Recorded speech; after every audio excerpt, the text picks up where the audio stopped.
A few weekends ago, I was reminiscing on the goofiness of early 2000s 3D animation when we got on the subject of a show that I remember very fondly, Miss Spider's Sunny Patch Friends. And given that I mostly tuned in during my preschool years, the actual details of the characters and plots are pretty fuzzy, so I decided to dive back in as an adult and see if it holds up. I have watched nearly all of these episodes so that I may report them to you. God, I hope somebody is watching. It all begins with David Kirk, an author and illustrator born in 1955 Ohio. You must be friends with Miss Spider. She told me you were going to come by. From a very young age, he was interested in all types of creatures and fascinated by robotics. His website is absolutely darling and features a scrapbook of photos from his youth that are as charming as they are haunting. The art of his high school and college years has a lot of dark themes about drug usage and religion, but in his 20s he cut his long locks and he opened up a children's toy store in New York called Wiki Toys, where he created these beautiful, circus-like, creepy renditions of classic toys. After I finished art school, I spent a year in England thinking I could be a painter, but then when I came back from England, decided it would be more fun to be a toy maker. He ran Ovicular Toys from ages 23 to 33 in the years 1978 to 1988, and somewhere along the way, he sold a toy to the daughter of Nicholas Callaway, a book publisher and film producer. Callaway's daughter really took to the toy, and Nicholas decided to see if he could track down the maker so that they could maybe work together on making a children's book with his unique style. 1994 brought about the release of David Kirk's first children's book, Miss Spider's Tea Party. It's a tale of a spider who doesn't understand why her fellow insects are apprehensive to have a tea party with a predator. I know Miss Spider is meant to be sad here, but she's absolutely serving looks on every page. The entire thing is full of potential reaction images like this, and this, and this, and this, and this. And this was followed swiftly by his 1995 book, Miss Spider's Wedding, which is more detailed both in illustration and in story. It begins with a beetle named Ike telling Miss Spider that his friend Holly has the hots for her, but is too chicken shit to say anything about it. But Miss Spider is a modern woman, and she goes after what she wants. So when Holly's web snaps and he lands at her feet, she invites him to tea. The entire town hates Holly's cowardly guts, and they are not afraid to speak on it. One of the most outspoken gents is arguably Sunny Patch's most famous character, Spiderus. And Spiderus is kind of bringing it. He kisses her hand, he recites her a poem. My darling, I can plainly see that you are everything to me. I long to know the soul within your lovely exoskeleton. But she can't be swayed. She already loves her tiny man. That night, Holly dreams of Miss Spider's, quote, gentle curves and spinnerets, but is woken by Spiderus, who has come to murder him in cold blood. Miss Spider, of course, saves the day and nurses Holly back to health while wearing a sexy nurse costume. Ooh la la. Then wedding preparations, and the beautiful couple is wed with this gorgeous double full-page illustration. These books are then followed by Miss Spider's New Car in 1997, Miss Spider's ABCs in 1998, and Little Miss Spider in 1999. Miss Spider's Car is once again full of beautiful paintings, these ones even more brightly colored and psychedelic than before. Miss Spider's ABCs is particularly impressive to me because it's a baby board book, and a lot of authors probably would have just reused previous drawings from other books and put them in, but he does an all-new piece of work, really prioritizing making a stunning visual, fully thought out piece. Little Miss Spider is a bit of a prologue that tells the story of the day Miss Spider was born. This is certainly the cutest iteration of Miss Spider yet. That is until we get to baby Spiderus, who sends chills down my spine. Even in his baby form, he attempts to brutally murder Miss Spider by sending her into the yawning maw of a baby bird's mouth. At the end of the book, Miss Spider learns that she has been abandoned by her spider mother, and she is adopted by a big green beetle, Betty Beetle. 2000 brings us Little Miss Spider at Sunny Patch School, which is another prologue that details Miss Spider's life at school. It's very B-movie-esque. And in 2001, we learn that Christianity is alive and well in the Sunny Patch universe with Little Miss Spider's Christmas Wish. With the help of the previously mentioned Nicholas Callaway, the books were noticed and picked up by Nelvana, a Canadian animation company, who created an animated TV movie that was then distributed by MGM. Nelvana is also the studio behind Strawberry Shortcake, Care Bears, Franklin, Arthur, Max and Ruby, Roly Poly Oly, and Magic School Bus. So they were absolutely top tier in the late 90s, early 2000s. David Kirk stayed on production as a producer, and the movie aired on Canadian network Treehouse TV on March 31st, 2003. And it was later followed by a US release on Nick Jr. The movie has a nearly exact likeness to the books, and it follows a really similar story. We begin with a different song than we will become used to hearing, and funnily enough, the song actually refers to Holly as Miss Spider's friend directly before we kind of pan into the chapel where they are getting married. Meet Miss Spider, Sunny Patch, and her friend Holly, Sunny Patch. Miss Spider wears the same wedding day outfit that we saw in the book, and it is a very happy and joyful celebration followed by an insane bug rave.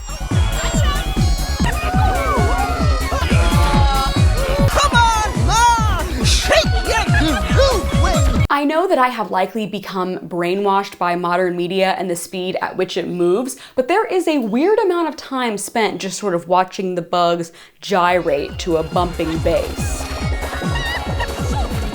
And literally the next day, Miss Spider is pumping out eggs in their tree hollow. She tells her mother, Betty Beetle, how nervous she is to become a mom, and she's worried she doesn't have what it takes to parent little spiders because she didn't have a spider mother of her own. It's not your fault, Mom. You're not a spider. It's something my spider mom should have shown me. As she talks to her mom, she is passing the eggs outside the tree hollow to her brother and her husband so they can safely wrap them in the tree, and that is when we meet our antagonist. Nice try, Spideris! This movie is the only time that we see Spideris with teeth, and I think the reason is pretty obvious. It's terrifying. He has no moral compass whatsoever, which is something that becomes a theme throughout the rest of the movie and the eventual TV show. But the spiderlings safely hatch, and we get to meet 5 of our main characters. First up are the twins, Pansy and Snowdrop. And look, twins! They're identical! If you're confused how it's possible that there can be twins in this group when they're all hatched together, so am I. Although they are somewhat of a dynamic duo, they both seek to have an identity outside of being twins. Snowdrop is much shyer, delicate, nervous. Every buggy heard me. Oh no! And Pansy is more willing to take risks and is often getting into trouble.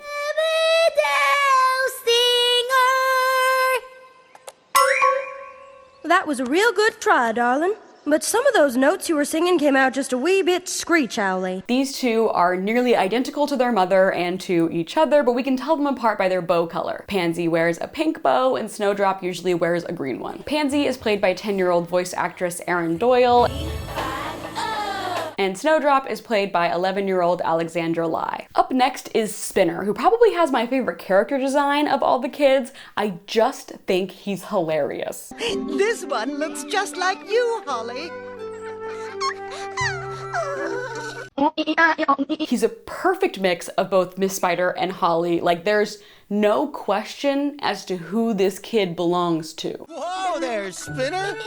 I'm Gorilla the Spinner! He's pretty much a square. He's very introspective, he's very serious, and he's a lot like his father. He's also born with his glasses on. No! And he is played by 14-year-old Austin DeLulio. And next is our true, main character, Squirt. Mama! That's right. I am your mama.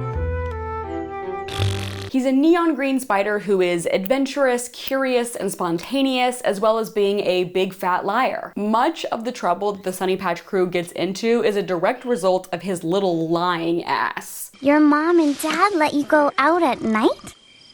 Sure, whatever. As I mentioned before, Squirt is both green and biological. How this is possible, I do not know, but I assume it has something to do with recessive genes. He is portrayed by the vocal talents of 12-year-old Scott Bowden, who is also the voice of Peep in the Big Wide World. I don't see anything. And our last biological kiddo is actually my arch nemesis, Wiggle, a blue spider. Once again, the color is never discussed. This one's all wiggles. Wiggle needs therapy, and a lot of it. He is nervous, he is anxious, he prefers to be by himself. Tried and tried and tried. but I wasn't happy with it. The official Treehouse TV page actually has a bio on him that is pretty much just a roast. It says, quote, "Wiggle is a bundle of neuroses on parade. A plump, nervous Nellie who is certain that whatever can go wrong will go wrong." Well, I figured I'd just keep chewing on it till it looks pretty. Better keep chewing. He wears this dumbass nutshell on his head that does not suit him at all. He has these crazy falsies on at all times, and he has this stupid gay little necklace that I hate. He is voiced by Mark McCulkin, a man who was 17 years old at the time and also did some voices on Franklin and the Berenstain Bears. Thanks, guys. What a surprise. Years go by and we see the kids grow up a little bit at a time. And one day while they're out exploring, they find a giant egg that they decide to decorate with berry juice and flowers. Neat. Everyone is having some lighthearted fun except for Squirt, who can't shake the feeling that the mother of this egg must be looking for it. But what if the mommy doesn't come back? What if the baby hatches? Yeah, let's invite it home for dinner. Please? Take a bird home for dinner, and you're likely to be the main course. He sneaks out of the cozy hole later that night and decides that it is his duty to return the egg to its original owner. He goes all around town asking all the bugs if they have any idea who this egg belongs to, and that's when he meets this grub. That there is the Snaky Woods. I'm not sure if I was just drunk off the general amount of Miss Spider content that I had been absorbing for the past several weeks, but this grub absolutely had me shrieking. Guess that mama snake's gonna miss her egg.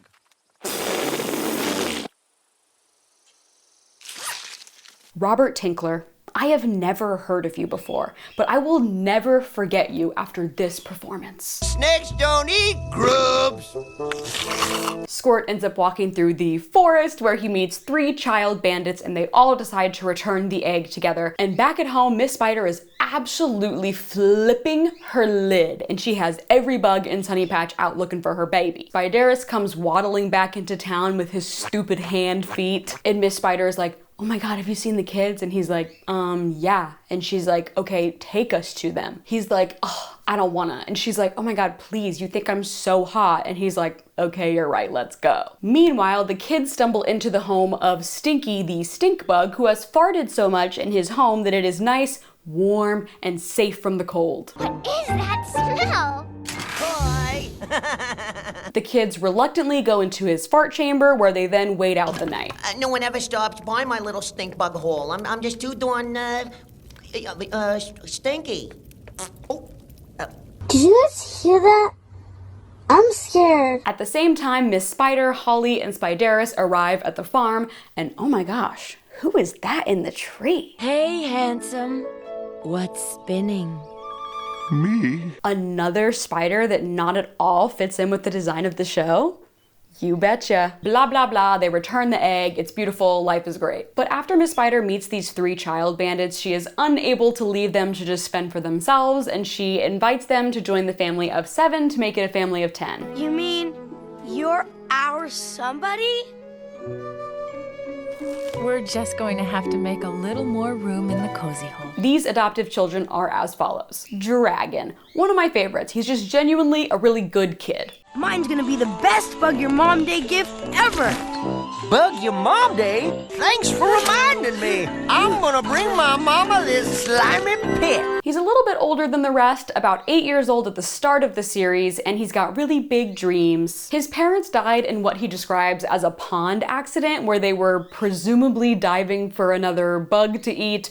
We'll talk about that later, when they went under the water and they couldn't come back out. I actually really appreciate his character design, especially the attention that was put into the eyes. His eyes almost move around underneath this like textured globe. The globe itself is really dark in the movie, but by the time we get around to the show, it is lightened up, and I think the reason is pretty obvious. It was a little bit scary. And he is portrayed by 11-year-old Mitchell Eisner. The second is Shimmer the Jewel Beetle. I really don't have a bad thing to say about her. She's known for her glittering, beautiful shell, and she's also really strong-willed and resilient. The movie goes hard on the beauty aspect of her personality, and like, not to be this guy, but there is some like woefully unnecessary sexualization of this child bug, but thankfully that goes away by the time the show came out. My name's Shimmer.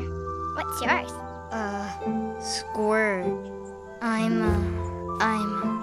I'm just a regular old spider. Her parents were lost in a thunderstorm, and as a result, she is still scared of thunder and lightning. And she is voiced by 13-year-old Rebecca Brenner, who also did voices in Roly Poly Oly. Gee, I wish they'd give me a chance. I left Bounce for last on purpose. He's a strange fella. Bounce is the only child who is completely unrecognizable as any insect that we have in the real world. Mushrooms are very special vegetables. They're called fungi. I'm a fun guy too. Brother, this guy's... In fact, given that he only has 2 legs, I don't really know if he's classified as an insect at all. By definition, insects have 6 legs and arachnids have 8, but we'll give him the benefit of the doubt. He is referred to as a bed bug, but I'm not really sure that I'm convinced. You're a very good little bed bug. At 7 years old, Bounce is the clown of the pack, and he is certainly dealing with some type of hyperactivity. Him and Dragon are attached at the hip and often referred to each other as best bug buddies. Are you leaving me, Dragon? This is my chance to be the best dragonfly I can be, Bounce. But I thought you were my best bug buddy for life. His backstory is completely non-existent. He really only ever says that him and Dragon were found together. That's it. And unlike pretty much any other character in the Sunny Patch universe, Bounce has a full set of teeth. Human teeth. His character design, in my opinion, is the most representative of David Kirk's actual style, especially in his more recent work. The voice of Bounce, Julie Lemeau, deserves, if not an Oscar, some sort of equally high honor. If not for her work on this show, then maybe for her work in one of the other 81 projects she has been a part of, including Max and Ruby. Thank you for inviting me, Ruby. It was fun. The Doodlebops, JoJo's Circus, I wasn't any good at the games. Hello Kitty and Friends, I don't think the clocks work right anywhere. Arthur, So long, DW. Franklin, Roly Poly Oly, Care Bears, Jump so high that your pants fall down. and Sailor Moon. I'd love to, but where would I go, Serena? Along with the release of the TV movie came a launch of mass-produced toys from Melissa and Doug. This literally blew my mind when I was researching. I am very familiar with these toys, especially the bug catcher one, but I don't know if I would have ever drawn the conclusion that it has anything to do with this show. But now that I do know, it's very obvious. The Sunny Patch brand of toys was and still is very, very popular and successful,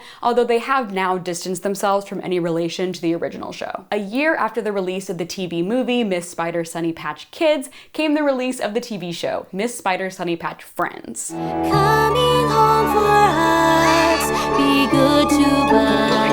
It ran for 3 seasons totaling 44 episodes, but it's actually more like 88 episodes given that each one is split into 2 different segments with different names for each of those storylines. Season 1 of Sunny Patch has a lot more substance than I remember, not on every episode, but for most of them. That's right. Every buggy, no matter how small, should always be listened to. I mean, the very first episode, I'll Fly Away, is about Dragon's dream of becoming a part of the Flying Aces, a traveling group of dragonflies who do basically military plane shows, except there's no planes, it's just them because they're dragonflies. When they come to town, Dragon is really embarrassed about his lack of knowledge surrounding flying. And it brings up some really interesting metaphors about adoptive families who take in children that are very different from themselves, whether that be culturally, racially, or maybe a difference in disability. That's your mom? Uh-huh. That's Mom.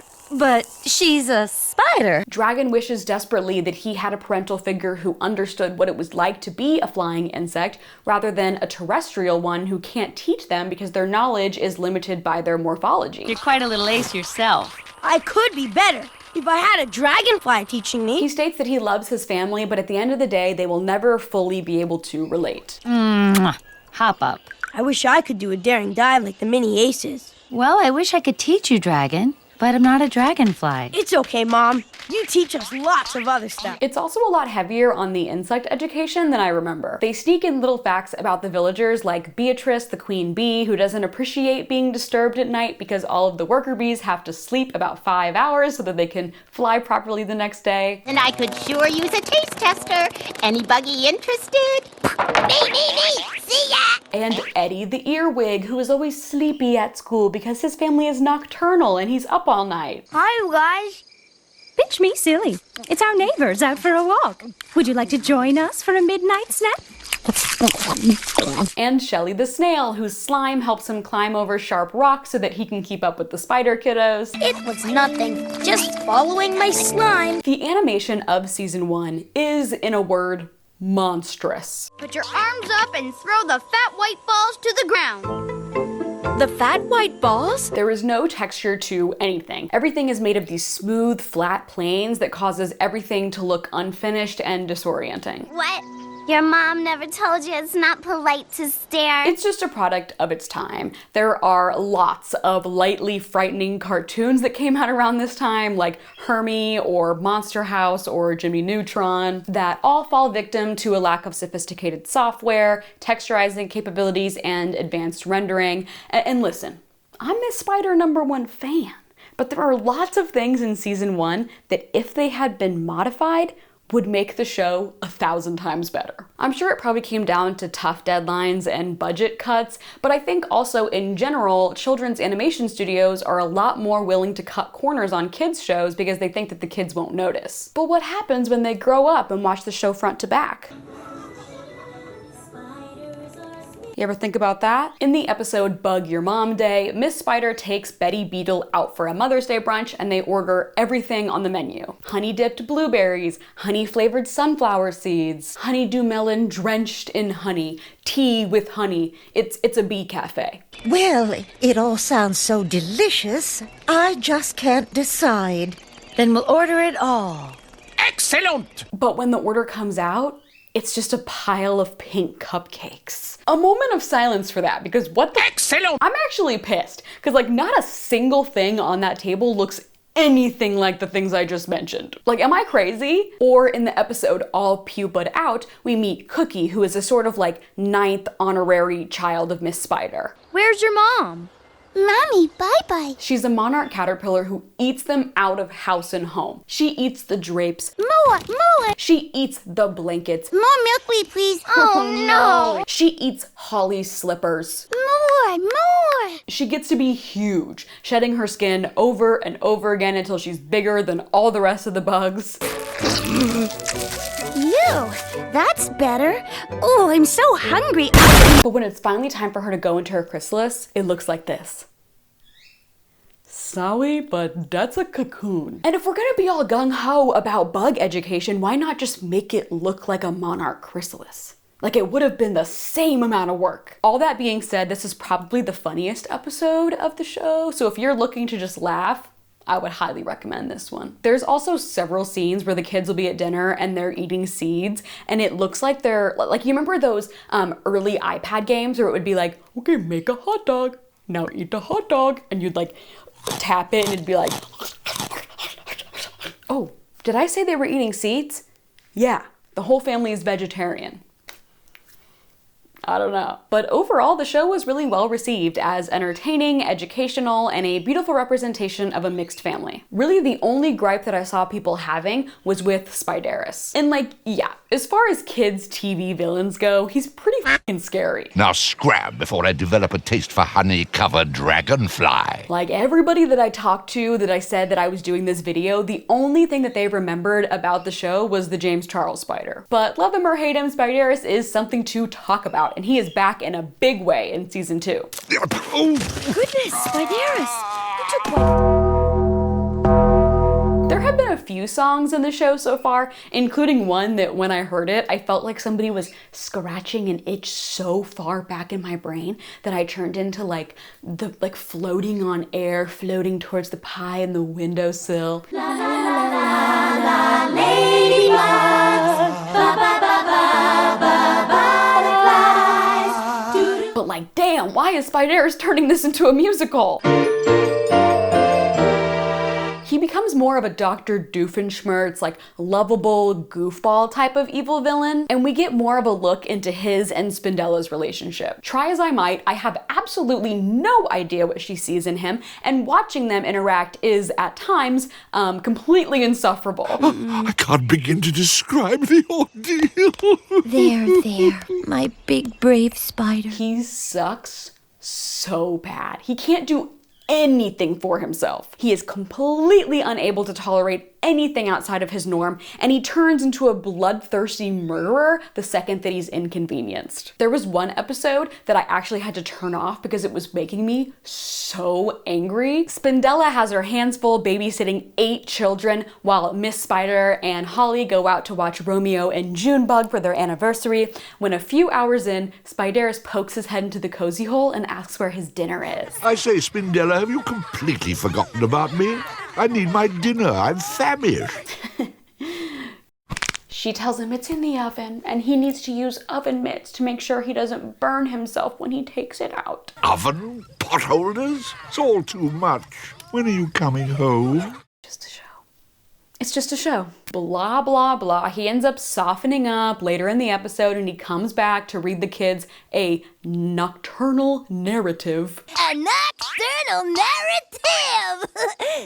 What's that? And they all fall asleep together, whatever. I'm not fooled, but Spindella melts, and she instantly gets baby fever. Maybe we can buggy sit for you and Spideris someday. Maybe. And we're introduced to another big character this season, Felix the Frog. For pretty understandable reasons, the bugs and the frogs of Sunny Patch don't exactly mix. That is, until the kids bring home Felix, a frog who refuses to eat bugs. Scared ya! His storyline plays on the classic trope of like, Dad, this isn't a phase, where his frog dad, Fred, gets really frustrated with him and is unable to understand him because he is different from himself. You know how Felix loves to daydream. Don't remind me. The other frog dads are starting to snicker behind my back. The kids decide that they want to include him in the annual Be Good to Bugs Day festivities, so they dress him up like a bug so they can bring him into town square. But no one hates frogs quite like Spideris. Welcome to Sunny Patch's elite anti-frog squad. Over the course of 2 special, longer episodes, the town learns that Felix is harmless, and Spideris actually grows a fondness for both him and the spider children. When they're just pollywogs, they're really quite cute.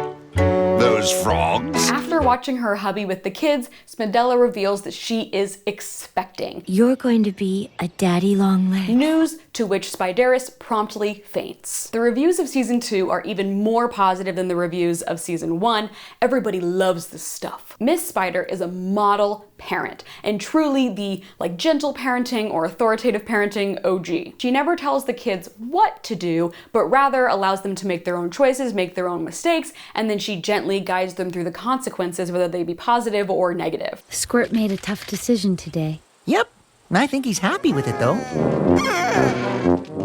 The entomology lessons are less frequent, but the shift into the emotional lessons about regulation and these sort of everyday struggles that kids go through seem to be really successful. Season 3 looks remarkably better than any other season thus far by a mile. Holly's eyelashes are no longer going through the glass on his glasses. The reflections in Miss Spider's eyes actually make sense. We get more interesting angles, like seeing the crew through a spider web or level with the table. You feel more like one of the bugs and less like a 25-year-old watching it on her couch. There's an episode where they're talking about all different kinds of desserts, and the desserts actually look like the way they are described. God bless. Practically every episode is a banger. There's no filler or unnecessary storylines. I got a hankering for some beans. It's so much better that I went looking for answers. The only difference between primary writers for season 2 and 3 is the addition of John Van Bruggen. But of the 6 total writers for this season, John is actually the least experienced and least decorated. Not that that means that he couldn't be an asset to the team, but the way that this is better, I was expecting to see some sort of writing legend like Tina Fey or Dan Povenmire on the crew. The episode Fungus Among Us teaches us about the biology of mushrooms, as well as the value of owning up to your own mistakes. Spores!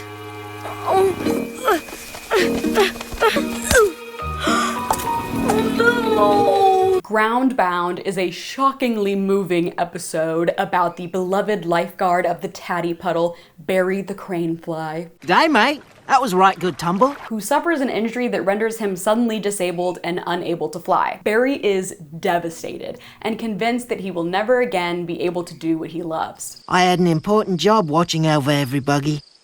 I guess those days are over and gone. But Miss Spider and family jump in and help him find a solution that allows him to fly again without the use of the damaged wing. Cookie returns in the befuddled butterfly, where we see her preparing to do her long southern migration. Thanks for believing in me, everybody.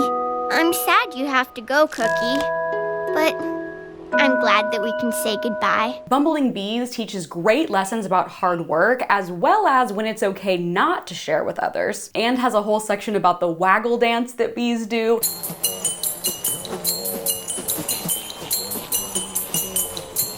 I hate the character design for the baby bee, but you know, I adapt. I overcome. A Beetleful Family tells the story of a brother-sister pair of stink bugs, Stinky and Whiffy, who foster and eventually take in an orphaned ladybug. When I woke up, every buggy was gone.